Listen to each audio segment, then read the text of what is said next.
Magandang umaga sa inyong muli. At nandito pa rin tayo sa loob ng Intramuros. At ito yung pangalawang video natin. At sa pangalawang video natin, ito, papasukin na natin itong ilustrado at titikman natin kung anong mga lasa ng kanilang mga food. At syempre, yung mga presyo. At bago tayo pumasok, i-guide muna namin kayo or i-guide ko kayo sa labas bago pumasok dito. Dahil yung una nating video, dito tayo pumasok sa likod. Si Sweetie, nasa loob na. Okay? Nung unang video natin, ay dito namin kayo pinasyal. Itong kahaba ng General Luna. At ito, hindi dating ganito. Pinapaganda na. Mga tao na lang ang dadaan dito. So, pag tuluyan ng natapos ito, bawal na yung mga sasakyan. Andiyan lang sa unahan yung San Agustin Church. At ito, dito tayo ngayon papasok sa ilustrado. Matagal na itong ilustrado.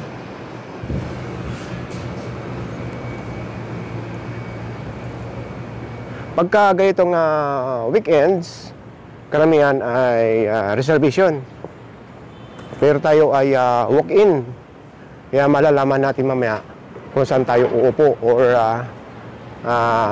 ewan ko lang si Sweetie kung anong nakuha niyang table doon. Kaya nauna na siya.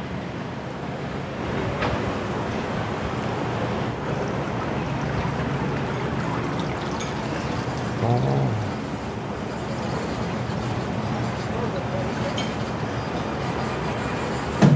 Diretso na tayo. Hi!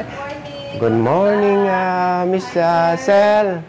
Okay. Welcome to Ilustrado Restaurant. Okay, sige. This way po.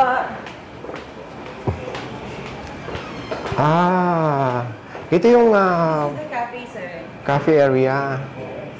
Hoy, ang dami na palang dito. Ang oras ngayon ay 11:10 ng umaga. Ayun si Sweetie. Ayun na. At ito yung kanilang pinaka-main dining area. Ang open itong main dining area ay 11:30 pa. Pero may mga puno na ito. Naka-reserve na lahat. So, tayo maaga pa. Kaya doon na lang tayo muna sa cafe area.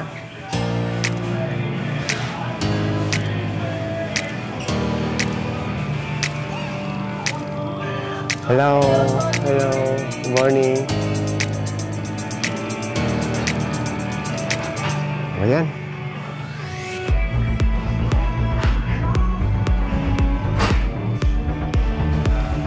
Tara, tingnan natin yung kanilang mga menu. Dito naman sa taas, sa second floor, ay para sa mga event.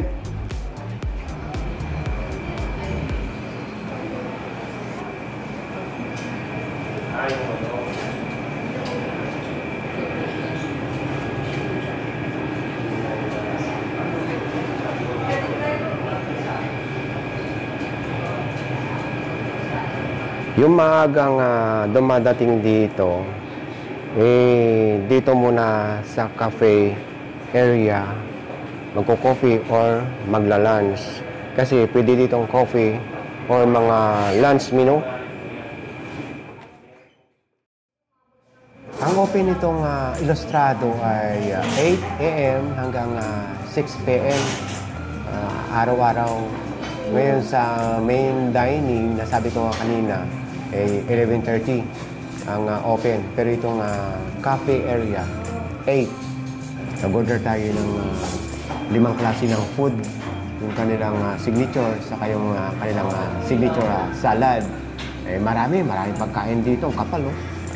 Yung mga paella. Tapos yung ito palang mga food dito ay Filipino, Spanish. Ngayon po pala ay July 24, 2024. At sa oras na 11:30 a.m. po.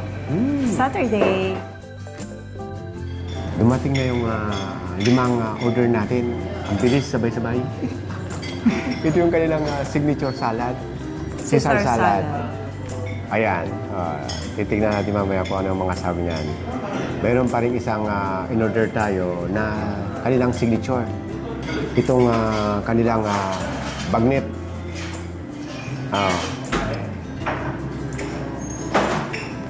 At ito, yung kanilang sauce. Nag-order din tayo ng beef salpicao. Kasi pagka ganitong mix Filipino-Spanish, talaga yung kanilang salpicao ang tinitikman ko. Ito. Favorite po ni Dada. Kasi meron talaga ako natikmang napakasarap na beef salpicao. Hindi ko malimutan talaga Hindi ko yun. talaga siya makalimutan. Ayan. Saka yung lingua. Naku, meron din sila. Meron pa yung kalyos. Meron din. Ito naman yung kanilang gambas. Ayan. Meron pa ba? Ito Ayun, pa. may calamaris pa. Calamaris. Ayan. Ito. Mamaya, malalaman nyo ang presyo niyan, saka yung mga presyo at iba pang menu sa menu book. Okay, sige, tikman natin. Ang una natin titikman yung kanilang salad. Okay. Tostado ang kanilang bread.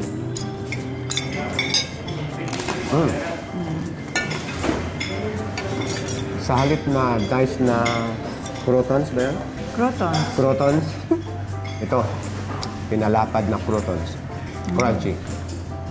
Bukod sa bacon, ano pang ibang halo? Wala na, no? Ayun, yung gulay at saka yung Ay, talagang hinalukay Caesar na. salad. Saka yung kanyang pinaka-dressing.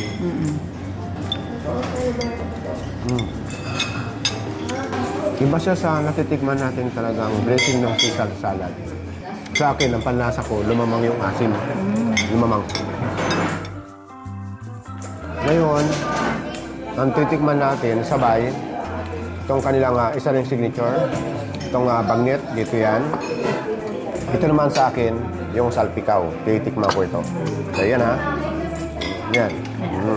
Mamamagsak.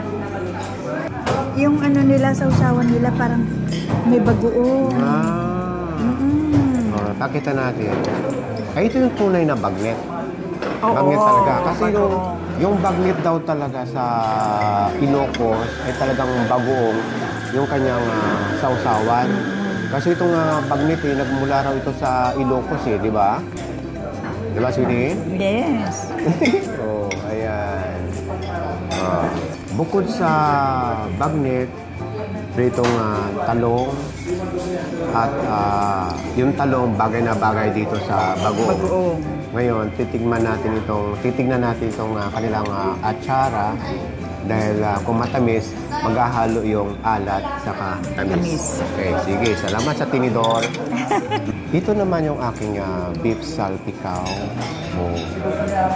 Ayan. Yung kanyang pinaka-sauce, naghahalo yung katas ng beef saka yung oil. Sana ito na yung hinahanap kong lasa na beef salpicao. Ang sarap ng atsara nila. Tama ka. Sabi mo yung alat at saka tamis-tamis ng atsara magbe-blend sa bagoong. Di ba? Tikman natin.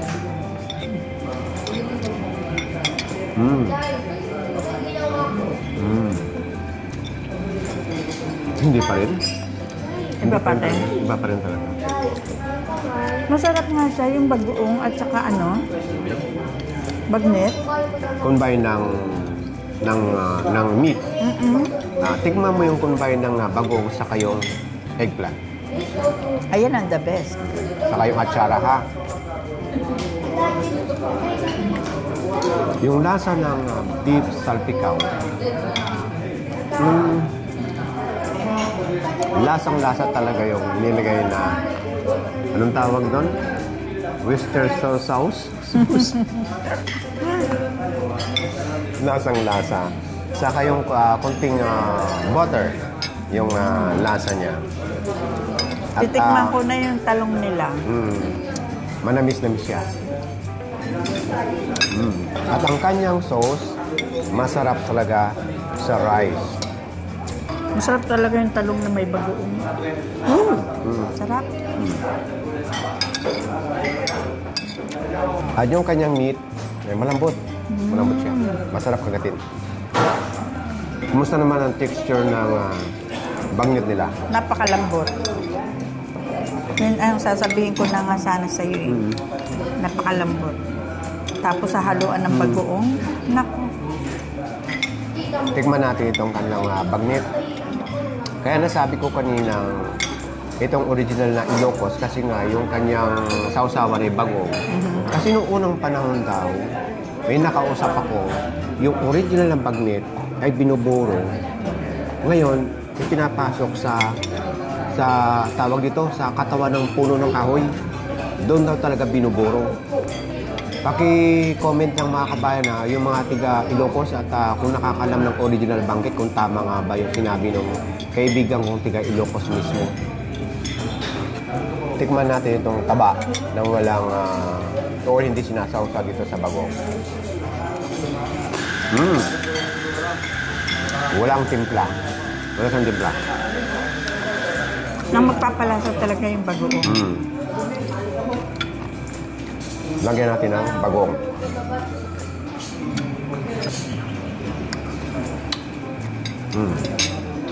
Nung nilagyan ko ng bagoong, yung pagnit, yun talaga nagpalasa. Kasi tingnan nyo, ang daming halo. May tomato, sili, kung ano-ano pa. At saka yung kanyang pinaka-sauce, parang may halo ng kunting oil. O nagpahalo yung oil ng meat. Oo, kasi may taba. So, magandang kombinasyon. Ngayon ang kakaiba nito, kukuha lang ko ng ating bagnet. Lalagyan natin ng bagoong at lalagyan natin ng atsara. Ang sarap ng atsara. Yan.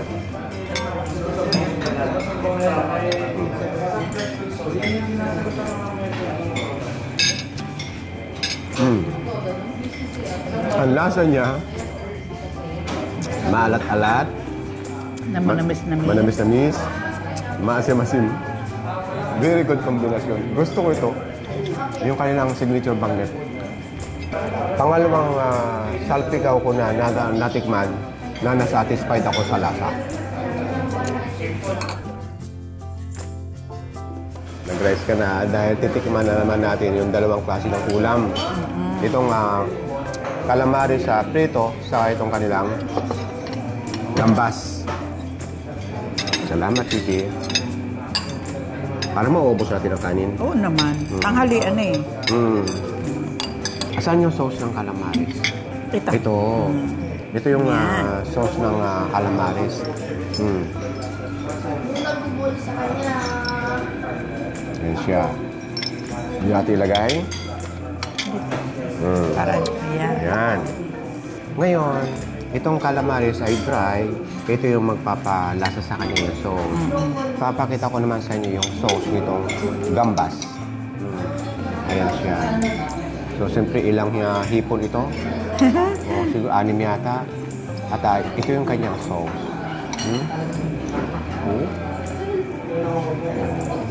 Creamy siya. At ngayon na ako nakakita ng gambas na hindi lumulutang sa mantika. Kaya nga. Yan din sana sasabihin ko eh. First time kong nakakita talaga ng gambas. Ayan, wala siya halos na makitang oil. Olive oil.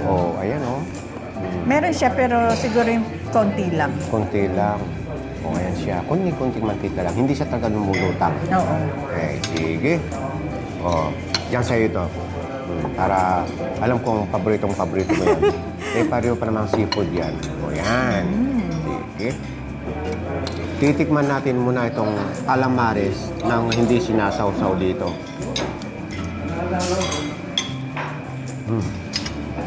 Wala rin timpla. Ito nga yung magpapalasa. Kaya nga. Wala siyang timpla ng prinito. Lalagyan natin ito. Yung wala nito, lasa siyang squid talaga na walang timpla saka yung kanyang breadings. Maanghang. Maanghang? Pero masarap. Sarap pulutan. Ang lasa nitong sauce, lumutang yung manamis-namis. Lumutang. Ito maanghang. Ang sarap ng hanghang niya. Pampulutan. Sumubra yung tamis-tamis nito. Kaya para sa akin, ha? Tikman mo to. Magugustuhan mo. Ito. Yung bango ng bell pepper, dumikit na sa shrimp.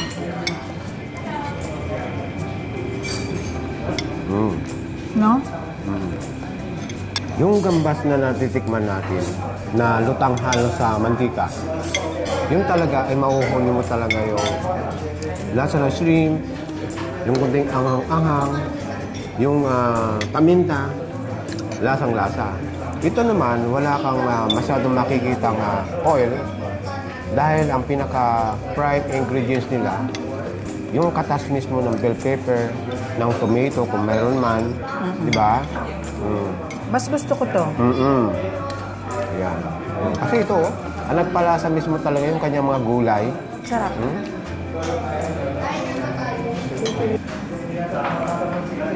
Sarap, oh. Water na may lemon. Abangan niyo yung menu, saka yung ating bills.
So ito na yung mga kinain natin at babayaran.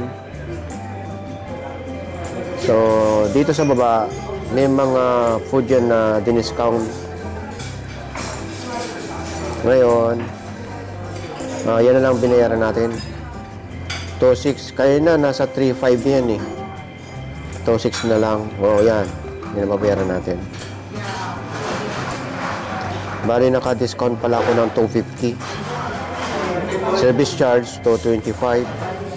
So, okay. Okay, meron tayong isang shoutout dito na nabindin at merong special birthday greetings dito. So yun, shoutout kay Fernando Casunoran. Shoutout po! At happy birthday kay Teresa Neneng Gana Gueco. At binabate din namin si Tita Nati Gana Gueco and Ting Ting from Totoy at Cynthia Gana Poblete ng Silang Cavite at Carson, California. Happy birthday po!